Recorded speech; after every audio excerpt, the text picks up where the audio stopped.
Hi guys, welcome back to our channel.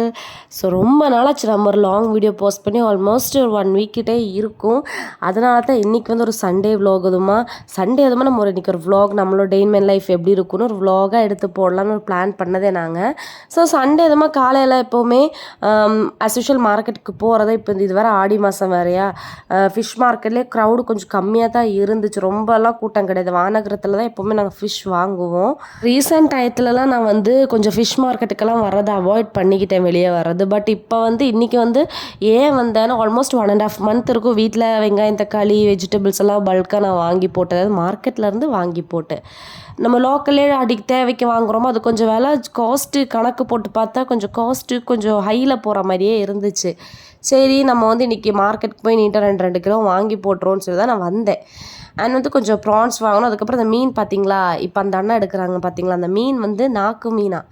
எங்கள் ஊரில் அது மாந்தல்னு சொல்லுவாங்க. கேரளாவில் ஒவ்வொரு டிஸ்ட்ரிக்ட்டுக்கு அந்த மாதிரி பேர் மாற்றிடுவாங்க. எர்ணாகுளத்தில் அது மாந்தல்னு சொல்லுவாங்க. அந்த மீன் நான் சென்னை ஆல்மோஸ்ட் 3 years ஆக போகுது. நான் பார்க்கலையே அந்த மீனை, இல்லாட்டி அது என்னைய பார்க்கலையான்னு தெரில. இன்னைய வரைக்கும் நான் பார்க்கலங்க. பார்த்தது நான் சண்டே பார்த்தேன், கையோடு நான் வாங்கிட்டேன். அதுக்கு மீன் வேணும்னு அப்படியே நான் பிடிச்சி வாங்கிட்டேன்னா எனக்கு அது அவ்வளோ பிடிக்கும். அந்த மீன் சென்ட்ரு முள் மட்டும்தான் இருக்கும். அப்படியே வாயில் போட்டு அப்படியே கொத்தோடு அந்த முள்ளை இழுத்திங்கன்னா அந்த ஃப்ளஷ் எல்லாம் வாயில் இருக்கும், முள் மட்டும் பூ மாதிரி வெளியே வந்துடும். யாராவது மஸ்ட்டாக ட்ரை பண்ணி பாருங்கள், இந்த ஃபிஷ் அவ்வளோ சூப்பராக இருக்கும். நீங்கள் கிட்ஸுக்கும் கொடுத்துக்கலாம். அப்புறம் இந்த மீன் ரொம்ப ஈஸி தான் க்ளீன் பண்ணுறது. அப்படியே அதோட தோல் அப்படியே உரிச்சாவே போதும், 2 சைடுமே. அவ்வளோதான், ரொம்பலாம் கஷ்டம் கிடையாது. அப்புறம் தலையை கட் பண்ணி க்ளீன் பண்ணிடுங்க, அவ்வளோதான் இந்த மீனோட க்ளீனிங் ப்ராசஸ்ஸுங்கிறது.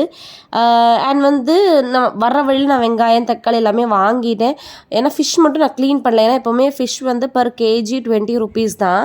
இந்த வாட்டி இது 30 rupees ஆக்கிட்டாங்க. ஸோ எதுக்கு 30 + 30 2 மீன் வாங்கணும் இல்லையா, 60 rupees கொடுத்து பண்ணணும். எனக்கு மீன் க்ளீன் பண்ணுறது ரொம்ப பிடிக்கும். எங்கள் வீட்டிலையே நான் தான் பண்ணுவேன். சரி, நம்மளே பண்ணிக்கலான்னு சொல்லி நான் எடுத்து வாங்கிட்டே வந்துட்டேன். அப்புறம் வீட்டுக்கு ஃபஸ்ட்டு அந்த நாக்கு மீன் இருக்கு இல்லையா, அதை க்ளீன் பண்ணி வச்சுட்டேன். அப்புறம் வர வழியில் தியாக்கு ஃப்ரூட்ஸு, அப்புறம் வெங்காயம், தக்காளி, காய் எல்லாமே வாங்கிட்டு வந்துட்டேன். அண்ட் இப்போ ரீசெண்ட் டயத்தில் வெஜிடபிள்ஸ்க்கெல்லாம் ரொம்ப ஓவர் ரேட்டடான்னு எனக்கு ஒரு ஃபீல் ஆகுது. உங்கள் ஊர்லேயே அப்படியான்னு சொல்லுங்கள். இனி சென்னையில் இப்படி தானே எனக்கு தெரியலை. எதை கேட்டாலும் ஓவர் ரேட்டடாக தான் இந்த வெஜிடபிள்ஸே சொல்கிறாங்க. கடைக்கார அண்ணாவும் சொல்கிறாங்க, இப்போலாம் காயெல்லாம் ரொம்ப விலையாக இருக்குமா, நாங்களும் நஷ்டத்தில் தான் போகிறோம் அப்படிங்கிறாங்க. எனக்கு எந்த அளவுக்கு அது உண்மைன்னு தெரியலை. அண்ட் ஆஸ் யூஷுவல் எனக்கு எப்போவுமே இந்த கேரளா ஸ்டைல் குழம்பு தான் பிடிக்கும். இந்த வெங்காயம், தக்காளியெல்லாம் கல்லில் இடித்து நல்லா தட்டி, இஞ்சி பூண்டெல்லாம் தட்டி, சாதாரணமாக நம்ம தாளிக்கிற மாதிரி தாளித்து அதை நல்லா வதக்கி விட்டுக்கிட்டே இருக்கணும், எண்ணெய் பிரிகிற வரைக்கும். வதக்கி விட்டு தேவையான மசாலாஸ் எல்லாம் ஆட் பண்ணிவிட்டு அந்த குடம்புளி தான் போடுவோம். குடம்புளிக்கும் சாதா புளி போடுறதுக்கு நிறைய டேஸ்ட் டிஃப்ரென்ஸ் இருக்குது. குடம்புளி போட்டிங்கன்னா அந்த குழம்பே அதோட டேஸ்ட்டே வேறு லெவலாக இருக்கும். ஸோ அதுதான் செஞ்சுருந்தேன். அது செஞ்சு சைடில் ரைஸ் வடிச்சிட்டு ஃபிஷ் ஃப்ரை, இதுதான் இன்றைக்கி இந்த பிளானே போச்சு. ஸோ ப்ரான்ஸ் நான் ஈவினிங் போல் தான் க்ளீன் பண்ணி எல்லாமே ஃப்ரிட்ஜில் உப்பு மஞ்சத்தூள் மட்டும் போட்டு நல்லா மேரினேட் பண்ணி ஸ்டோர் பண்ணி வச்சுருந்தேன். ஸோ அது நெக்ஸ்ட் டேக்கு நம்ம யூஸ் பண்ணிக்கலாம், மீன் குழம்பு தீர்ந்ததுக்கப்புறம் யூஸ் பண்ணிக்கலான்னு சொல்லி வச்சுருந்தேன். எனக்கு மட்டுமே எப்படின்னு தெரில, வீக் டேஸ் எல்லாம் நம்ம கரெக்டாக எனக்கு ஹஸ்பண்டுக்கு லஞ்செல்லாம் கொடுத்துடணுன்னுக்காண்டி 5 o'clock அலாரம் வச்சு 4:30க்கு அலாரம் வைப்பேன். 5 o'clock இதான்னு உருண்டு பரண்டு எந்திரிக்கிறதுக்கு 5 o'clock ஆயிரும். ஆனால் இதுவே லீவ் டேஸ், வீக்கெண்டுனா சரி பரவாயில்லப்பா, நாளைக்கு சண்டே, நம்ம நல்லா படுத்து தூங்கணும்னு நினச்சிக்கிட்டு அலாரத்தையும் ஆஃப் பண்ணி எல்லாத்தையும் ஆஃப் பண்ணி படுத்துருவேன். ஆனால் கரெக்டாக இந்த காலையில் அலாரம் அடித்த மாதிரி, மணி அடித்த மாதிரி 5 மணிக்கு முழிப்பு வருது. சரி, இன்றைக்கி சண்டே தானே, ஒன்றும் பொறுமையாக ஒன்றும் அவசரம் கிடையாது, பொறுமையாக நம்ம எந்திரிச்சு சமைச்சிக்கலான்னு சொல்லி விட்டுருவேன். திருப்பி ஒரு 2 hours கழிச்சு 7 மணிக்கு கரெக்டாக முழிப்பு வந்துடும். அதே மாதிரி தான் எனக்கு இன்றைக்கும் நடந்துச்சு. அதே மாதிரி தான், தூக்கமும் வரல, ஒன்றும் வரல. அப்புறம் காலையில் எந்திரிக்க ரெடியாக தியாக் பாலெல்லாம் காய்ச்சி பைக்குள்ளே வச்சுட்டேன்னா எப்படி பார்த்தாலும் மார்க்கெட் போயிட்டு வர லேட் ஆகும், அவளுக்கும் பசிக்கும்காண்டி அவளுக்கு எல்லாமே எடுத்து வச்சுட்டு தான் இருந்தேன்.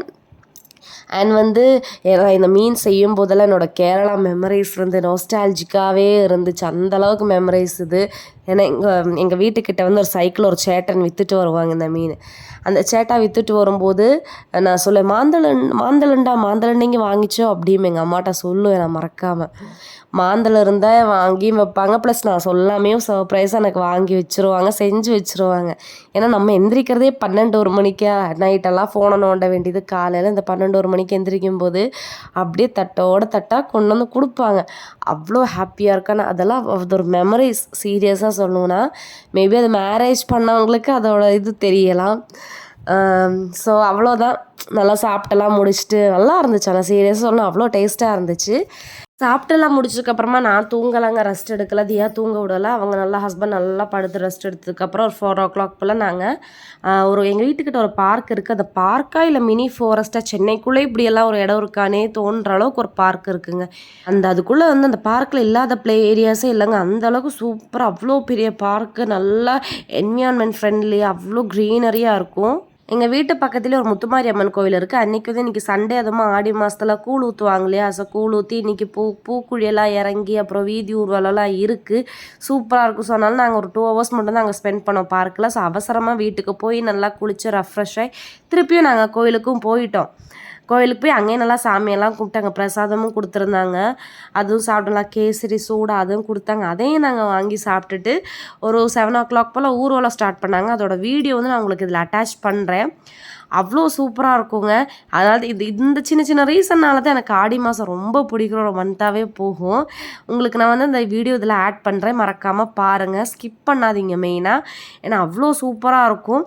அவ்வளோ சூப்பராக இருக்குங்க. நானும் என்னோடய ஹஸ்பண்டும் ரொம்ப என்ஜாய் பண்ணோங்க.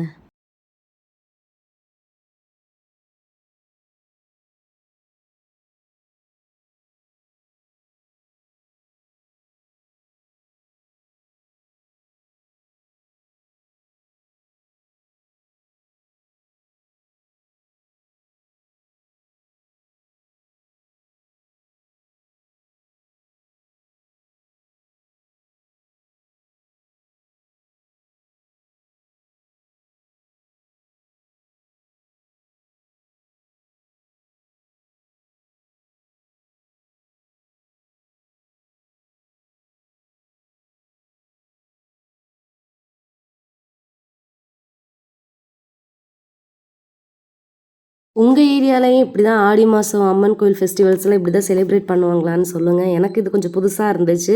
பட் நான் ரொம்ப என்ஜாய் பண்ணேன். எனக்கு ரொம்ப பிடிக்கும் இந்த மாதிரியெல்லாம். அண்ட் வந்து அங்கே வந்து கொஞ்ச நேரம் நாங்கள் அதாவது அதுவே ஒரு 1/2 hour கிட்ட இந்த மாதிரி தான் அவங்க வேஷம் கட்டி தீயெல்லாம் வச்சு ஆடினாங்க. அங்கேயும் ஒரு 1/2 hour ஆயிடுச்சு. அவ்வளோ நேரம் நாங்கள் அங்கே தான் இருந்தோம். வீட்டுக்கு வரதான் ஒரு 10 o'clock கிட்டே ஆயிடுச்சு. எல்லாமே முடிச்சுட்டு வீட்டுக்கு வரதுக்குள்ளே.